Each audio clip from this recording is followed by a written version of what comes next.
Al monte de Jehová me acercaré, oh, subiré, y la zarza encendida encontraré, conquistaré. Sus hogares también a los hermanos de México que están sintonizando los programas de Iglesia de Cristo, Ministerio Selim. Bienvenidos a este programa. Estábamos hablando, ¿se recuerdan? Si usted ha seguido la temática de las 12 puertas, y en esta ocasión nos toca la puerta de la esquina o la puerta del ángulo. Y vamos a tomar como referencia Nehemías 3:19, que dice así: y junto a Eliezer, hijo de Jesúa, oficial de Mizpa, reparó otra sección enfrente de la subida del arsenal del ángulo. Después de él, Baruch, hijo de Sabai, con todo su fervor, reparó otra sección desde el ángulo hasta la puerta de la casa del sumo sacerdote Eliasab. Y esto es Nehemías 3:19 al 20. Si usted ha seguido la secuencia de los temas, hemos estado hablando de las puertas del alma, en figura las puertas de Israel. Y hemos estado viendo cómo Nehemías, en figura el Espíritu Santo, está reparando. Nehemías literalmente reparó esas puertas, pero ahora en figura nosotros vemos cómo el Espíritu Santo está reparando las puertas de nuestra alma, porque podemos decir de que así como el Israel natural tenía puertas para entrar, así también nuestra alma tiene puertas de acceso, y hemos estado desarrollando cada una de estas puertas. Y en esta ocasión vamos a ver que la puerta de la esquina o del ángulo es figura de la unidad, y podemos ver en una manera práctica cómo Dios nos llama a la unidad. Por ejemplo, si nosotros leemos en el Salmo 133:1, dice: mirad cuán bueno y cuán agradable es que los hermanos habiten juntos en armonía. Es como el óleo precioso sobre la cabeza, el cual desciende sobre la barba de Aarón, que desciende hasta el borde de sus vestiduras. Es como el rocío de Hermón, que desciende sobre los montes de Sión, porque allí mandó el Señor la bendición, la vida para siempre. Es interesante notar aquí de que cuando estamos hablando de la puerta del ángulo o de la unidad, eso es lo que nuestro Señor Jesucristo quiere hacer con nosotros. La Biblia dice que el diablo vino a matar, a robar y a destruir. Y nosotros vemos que nuestro Señor Jesucristo nos está llamando a la unidad, al amor, al coloquio. Y aquí es interesante ver que cuando dice que qué tan bueno y cuán agradable es para Dios que nosotros habitemos juntos en armonía. Bueno, ¿y qué sucede cuando nosotros habitamos juntos en armonía? Bueno, aquí mismo lo dice, porque allí, si usted lo lee, está siguiendo conmigo la lectura, en Salmo 133:3, dice: porque allí mandó el Señor la bendición. Entonces, cuando nosotros nos reunimos, porque esa es una pregunta que alguien dice: bueno, si es de ir a escuchar la palabra, bueno, yo la puedo escuchar en casa, o si es de leer la Biblia, yo lo puedo hacer en casa. Sí, pero el Señor aquí está mandando a que nosotros habitemos juntos en armonía. Cuando nosotros nos reunimos, la misma palabra dice: cuando hay dos o más reunidos en mi nombre, ahí estoy yo. Entonces, cuando viene un conglomerado de personas, se reúnen en una iglesia con un mismo propósito, alabar y bendecir el nombre del Señor, entonces Dios lo mira con agrado, porque dice: mirad cuán agradable es que los hermanos habiten juntos en armonía. Entonces vemos nosotros aquí de que dice específicamente que allí es donde el Señor va a mandar la bendición y la vida. O sea, de que cuando nosotros nos congregamos juntos en armonía, Dios va a mandar su bendición. No es lo mismo que alguien se quede en casa escuchando prédicas, o que diga: bueno, yo en mi casa también oro. Claro, eso lo debemos de hacer todos. Aún el que se congrega, oye prédicas en su casa, pone alabanzas en su casa, ora en su casa. Pero lo que Dios quiere es que nosotros nos reunamos en un lugar específico donde allí Él va a mandar la bendición, donde ahí va a mandar la vida eterna. Y vemos nosotros que el que reconstruyó la puerta de la esquina fue Baruch. Y esto en hebreo significa bendecir o bendecido. Y vemos nosotros de que alguien pudiera decir, ¿por qué tomamos la puerta del ángulo como figura de la unidad? Porque es una línea donde se unen dos ángulos. O sea, ahí se juntan esas dos líneas. Por eso podemos decir que son unidad y son, desde luego, van a ser dos líneas paralelas. Entonces, la unidad nosotros la podemos ver como el cuerpo de Cristo. El cuerpo de Cristo dice, y se pone el ejemplo de que el cuerpo de Cristo es como el cuerpo humano.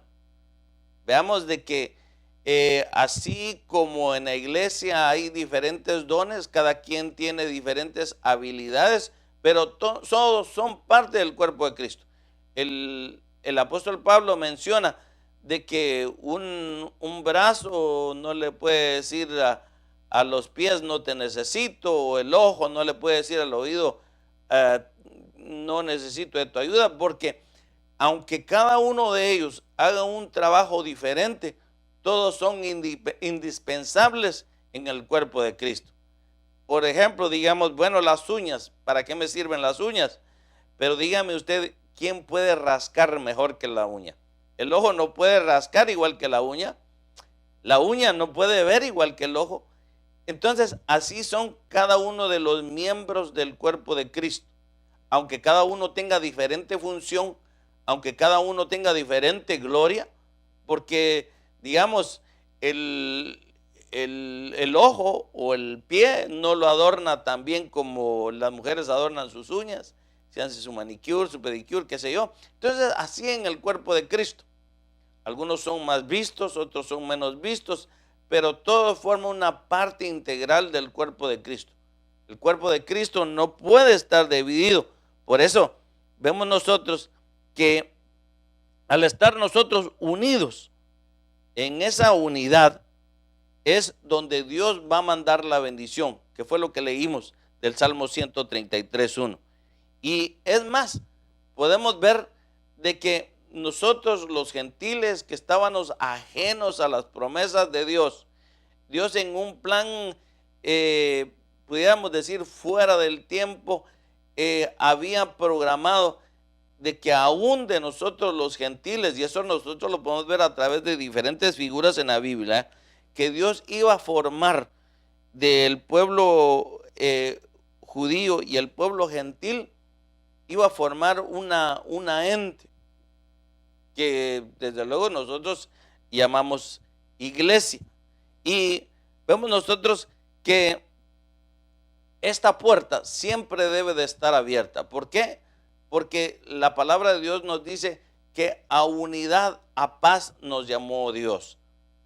Yo sé de que hoy en día hay mucho conflicto entre diferentes iglesias que dicen yo creo esto, yo creo el otro, pero la Biblia es específica cuando dice que todos debemos de llegar a la unidad de la fe, al conocimiento pleno de nuestro Señor Jesucristo.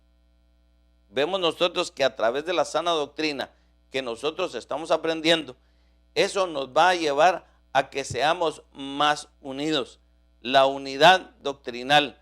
Por eso damos gracias a nuestro pastor Jorge Fuentes de que con la visión que él tiene de tener estos programas para que se expanda el reino de Dios y la unidad doctrinal. Sabemos nosotros que nosotros no tenemos toda la verdad, pero la poca verdad que nosotros tenemos del conocimiento de la palabra, eso es lo que queremos que nosotros llevemos ese conocimiento a todos aquellos que están deseosos de la palabra. Ahora, alguien pudiera decir, ¿qué trae la unidad? Bueno, la unidad debe ser por amor. ¿Qué es lo que nos tiene unidos con un mismo propósito? aunque nosotros podamos tener diferentes opiniones, digamos, aunque el otro hermano se pueda vestir diferente, hablar diferente, aún con acentos diferentes, digamos, cuando nosotros hemos viajado a otros lados, nos encontramos con hermanos que hablan tal vez con acento diferente, tienen culturas diferentes, pero ¿qué es lo que nos mantiene unidos? No cabe duda que es el amor a Cristo. Eso es lo que nos mantiene unidos. ¿Por qué nosotros servimos en la obra? ¿Por qué trabajamos en la obra? Porque nos mantiene, es un eje común que nos mantiene unidos y es el amor a Cristo Jesús. Por eso, nuestro Señor Jesucristo vino como ejemplo y nosotros lo podemos ver de que Él vino a servir, no a ser servido. Y eso fue lo que fomentó la unidad en los discípulos. Y vemos nosotros en Juan 15:9, si usted tiene ahí su Biblia, lo podemos leer, si me acompaña al Evangelio de Juan 15:9, dice: como el Padre me ha amado, así también yo os he amado, y permaneced en mi amor. Si guardáis mis mandamientos, permaneceréis en mi amor, así como yo he guardado los mandamientos de mi Padre y permanezco en su amor. Entonces, ¿qué es lo que nos va a mantener en la unidad de Cristo? Es el amor hacia Él, porque la palabra de Dios dice que el amor intenso, el verdadero amor, va a cubrir multitud de faltas. Nosotros podemos ver que dentro del cuerpo de Cristo pueden haber diferencias. Digamos, a una persona le gustan diferentes colores, diferentes comidas, pero lo que nos va a mantener unidos, aún a pesar de esas diferencias, es el amor en Cristo Jesús. Entonces, ¿qué pasaría si nosotros cerramos esa puerta? Si nosotros cerráramos esa puerta, no habrá amor en nosotros. Y la Biblia es clara cuando dice: ¿cómo se va a conocer que nosotros hemos tenido un encuentro con Dios? Porque dice, Dios es amor. Y aquel que no ama, dice, no es nacido de Dios, porque Dios es amor. Algo que va a caracterizar a un hijo de Dios nacido de nuevo es porque él puede expresar su amor, puede sentir el amor que Dios tiene para con él y poder expresarlo a otro hermano, aún con faltas, aún con dificultades que esa persona tenga para permanecer en Cristo. Uno debe de expresar ese amor, y por eso es la importancia de que nosotros podamos mantener esa puerta abierta para que nosotros podamos producir ese amor. Veamos que nuestro Señor Jesús le dice a la samaritana, cuando le está pidiendo agua de beber, le dice: el que crea en mí, de su interior brotarán ríos de agua viva que saltan para vida eterna. ¿Qué quiere decir eso? Que nosotros no solo vamos a poder salpicar de esa vida a otros, sino que vamos a poder expresar el amor de Jesucristo que ha derramado sobre nuestras vidas. Lo vamos a poder experimentar para con otras personas. Por eso muchas personas se sorprenden cuando nosotros vamos a un entierro y si es un entierro de un cristiano, que mucha gente inconversa puede estar llorando por el difunto, y es lógico, ¿verdad? Porque es la pérdida de un ser querido. Pero para nosotros los cristianos hay un gozo, porque la Biblia dice: ausentes en cuerpo, presentes en Cristo Jesús. O sea, cuando nosotros partimos de esta vida material, nos vamos a unir con el Señor.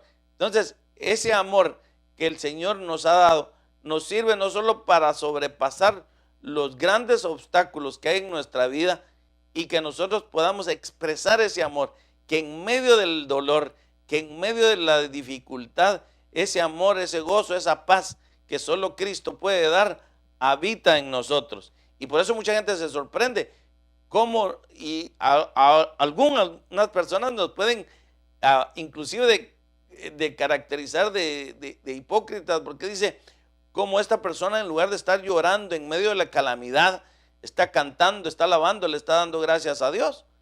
Y vemos nosotros que ese es el carácter del cristiano. Veamos cómo existía la unidad en Pablo y Silas. Ellos fueron echados en la cárcel, en el calabozo. ¿Y qué es lo primero que hacen? Empiezan a cantar, empiezan a alabar a Dios. La unidad de amor que tenían ellos. Silas no le dijo a Pablo, mira Pablo, ¿en qué problema me has metido? ¿Me metiste en la cárcel? No, había una unidad, había un amor. ¿Y qué resultó de eso? Esa unidad y ese amor que tenían ellos lo expresaron a través de un cántico, a través del gozo que había dentro de ellos. Porque dijimos nosotros de que si nosotros mantenemos esa puerta, nosotros vamos a poder expresar ese amor que Dios ha derramado en nosotros. ¿Y qué es lo que hace Pablo y Silas? Empiezan a alabar a Dios. ¿Y qué sucede? Dice que la cárcel tembló. Y el carcelero de Filipo, que los había azotado antes de entrar a la cárcel, viene rendido a los pies de ellos. Y ellos ni siquiera lo evangelizan. Y le dice, siervos, ¿qué he de hacer para yo ser salvo? Mire qué mensaje más hermoso un cristiano nacido de nuevo puede dar, con solo expresar su amor hacia Dios. Veamos que Pablo y Silas ni siquiera evangelizaron a ese hombre, solo empezaron a alabar a Dios, a cantar a Dios. ¿Por qué? Porque mostraron una unidad, aún estando en la cárcel, aún estando en un problema difícil, porque los habían azotado y los habían mandado al fondo del calabozo y los habían puesto en el cepo. Esa sería como ocasión para cualquiera de nosotros reclamarle a Dios y decirle, bueno, mira, yo estoy haciendo tu trabajo, estoy haciendo tu labor y aquí estoy ahora en la cárcel. Señor, ¿no vas a hacer algo para sacarme de aquí? Pero mire, interesantemente, el amor que había en Pablo, no cabe duda que ese hombre había tenido un verdadero encuentro con Dios.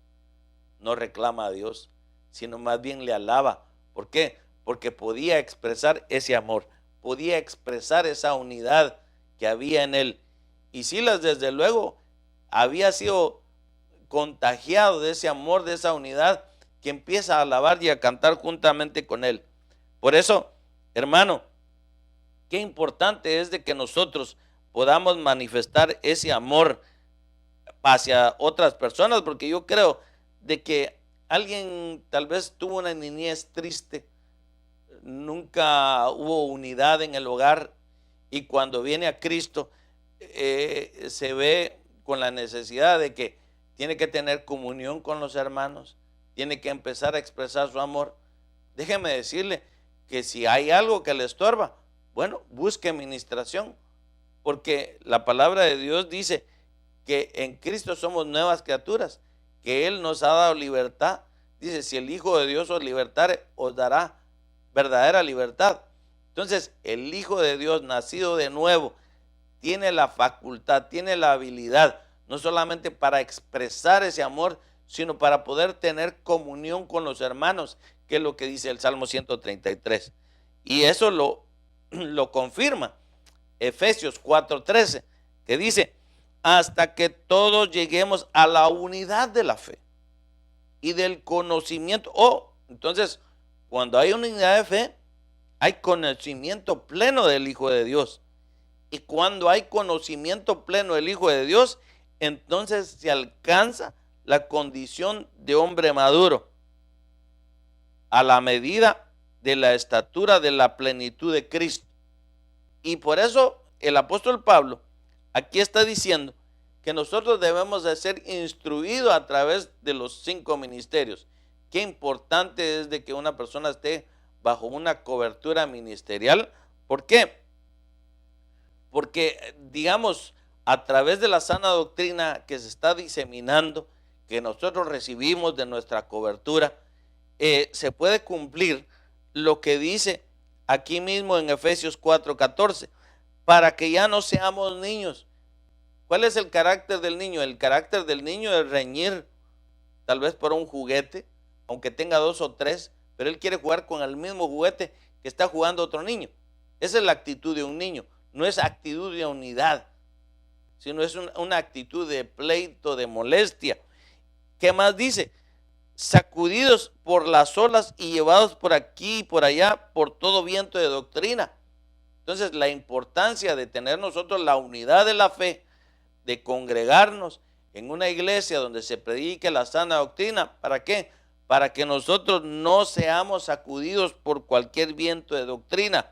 Y esto dice, por la astucia de los hombres, por las artimañas engañosas del error. Hermano, no cabe duda, yo nunca me imaginé en mi vida de cristiano que íbamos a estar viviendo tiempos tan peligrosos, donde se necesita tener una sana doctrina, donde se necesita tener una unidad de fe, donde el cuerpo de Cristo hoy más que nunca tiene que estar unido para poder permanecer firme ante toda acechanza del enemigo. Y yo quiero hacer una pausa para todos aquellos que nos sintonizan por primera vez, que no conoce a Cristo, o aquellos que se han alejado de los caminos del Señor. La palabra de Dios dice en Romanos 3:23, por cuanto todos pecaron y están destituidos de la gloria de Dios. Pero hay una palabra de aliento en Romanos 6:23 que dice que Dios en su infinito amor nos reconcilia, nos da vida nueva, nos da vida eterna en Cristo Jesús. Por eso, si tú hoy quieres abrir tu corazón, Apocalipsis 3:20 dice, aquí yo estoy a la puerta y llamo.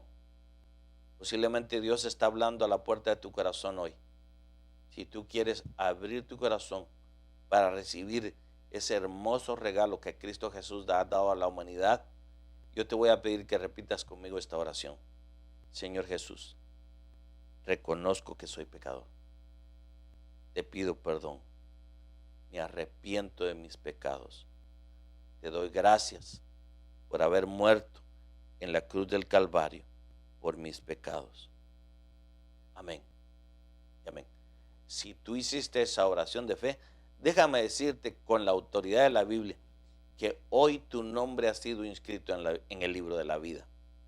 Que aunque la muerte física te alcance, tu ser interior tiene vida eterna, tu alma tiene vida eterna, tu espíritu tiene vida eterna. Y es más, vas a llegar a un lugar de descanso con el Señor. Por eso, si tú quieres recibir mayor información, cómo seguir esta nueva vida en Cristo, yo te voy a pedir que llames al teléfono 323-789-1665, o es más, si tú vives en el área de Los Ángeles y nos quieres visitar, estamos en el 8400 Sur Juve, Los Ángeles, y aquí te podemos dar información de los días de servicio. Tú que nos llamas del extranjero, envíanos un correo email a ministerioselim.net y nosotros te estaremos llevando correspondencia o material que te pueda ayudar para el crecimiento de tu vida espiritual. Bueno, sigamos con el tema. Debemos de amar, dice la palabra, aún a nuestros enemigos, porque nuestro Señor Jesucristo, que es nuestro máximo ejemplo, lo dejó escrito, y nosotros podemos ver en el libro de Mateo que Él dijo, habéis oído que se dijo, amarás a tu prójimo y odiarás a tu enemigo. Pero yo os digo, dice el Señor, amad a vuestros enemigos y orad por los que los persiguen. Qué fácil es orar por aquel amigo, por aquel hermano que estimamos mucho. Pero se pone un poco difícil cuando aquí el Señor Jesús nos dice, amad a vuestros enemigos y orad por los que os persiguen. ¿Y para qué he de hacer eso yo?, dirá alguien. Bueno, aquí mismo da la explicación en el versículo 45 de Mateo 5. Y dice, para que seáis hijos de vuestro Padre que está en los cielos, porque Él hace salir el sol sobre malos y buenos y llover sobre justos e injustos. ¿Qué quiere decir esto? Que Dios está dando la oportunidad aún al más vil pecador, de los cuales yo me incluyo, que puedan alcanzar este plan de salvación tan hermoso que nuestro Señor Jesucristo vino a pagar en la cruz del Calvario hace 2000 años. O sea, de que Qué difícil para una persona que no tiene el amor de Cristo poder amar aún a aquellos que les odian. A veces, aún a las personas que nos caen bien y nos hacen algo malo, se nos hace difícil orar por ellas. Pero aquí nuestro Señor Jesucristo está diciendo que nosotros debemos de orar aún por los que nos persiguen. O sea que eso nos lleva a un amor más elevado aún. O sea, un amor que sobrepasa todo entendimiento, que es el amor de Cristo Jesús. Porque nosotros no sabemos que si esa persona que nos está procurando un mal pueda venir a los caminos de Dios, como en el caso de Pablo y Silas con el carcelero de Filipo. El carcelero de Filipo, hacía unos momentos antes, los estaba azotando con una vara, pero Pablo y Silas no hicieron más que alabar y adorar a Dios. ¿Y qué produjo eso? Que este hombre viniera a los pies de Cristo, porque no pudo comprender el carcelero de Filipo cómo después de haber sido azotados, de haber sido echados en el calabozo, ellos todavía pudieran alabar a Dios. Y este carcelero va a los pies y les dice: varones, ¿qué he de hacer para ser salvo? Qué pregunta más interesante la que este hombre hizo. Por eso la importancia de que nosotros podamos orar aún hasta los que nos persiguen. Bueno, el tiempo ha llegado. Gracias por su sintonía. Este ha sido su programa En Busca de la Verdad Doctrinal. Nos vemos en una próxima ocasión. Hasta luego. Al monte de Jehová me acercaré, subiré, y la zarza encendida encontraré. Conquistaré, la armadura de Saúl me quitaré. Conquistaré, en el nombre de Jehová yo venceré. Escudo bañado, escudo